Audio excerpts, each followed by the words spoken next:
Kumusta na ang iyong pag-ibig? Nakasabay sa krisis ng panahon.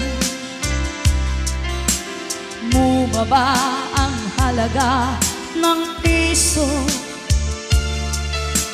Di kaya sumabay na rin ang pag-ibig mo?